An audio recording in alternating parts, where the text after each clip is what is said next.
నల్గొండలో అనుమతులు లేకుండా బీఆర్ఎస్ పార్టీ కార్యాలయం నిర్మించడంపై మంత్రి కోమటిరెడ్డి ఫైర్ అయ్యారు. వెంటనే బీఆర్ఎస్ కార్యాలయాన్ని కూల్చేయాలని ఆదేశించారు. అయితే దీనికి కౌంటర్ ఇచ్చారు మాజీ ఎమ్మెల్యే భూపాల్ రెడ్డి.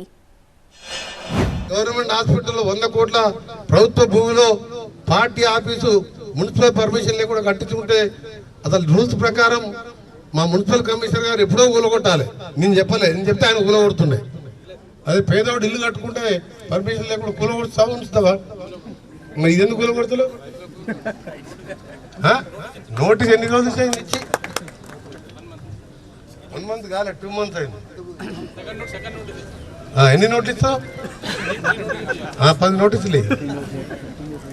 పద్ధతి అది. 100 కోట్ల ఆస్తి పర్మిషన్ తీసుకొని అవసరం ఉంటే కట్టుకోవాలి.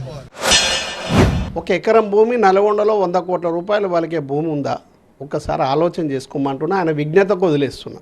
మరి మేము ఊరికి చివరన అన్ని పార్టీలకు, అటు బీజేపీ కానీ, అటు కమ్యూనిస్ట్ కానీ, కాంగ్రెస్ పార్టీ కానీ, ఇంకా వివిధ పార్టీలకు సంబంధించినటువంటి స్థలాలు గతంలో ఏ విధంగానైతే ఇచ్చిండ్రో అట్లనే టీఆర్ఎస్ పార్టీ కూడా ఒక ప్రాసెస్ ప్రకారం, నిబంధనల ప్రకారం మరి మా పార్టీకి కూడా ఎకరం భూమి అలకేట్ చేయడం జరిగింది.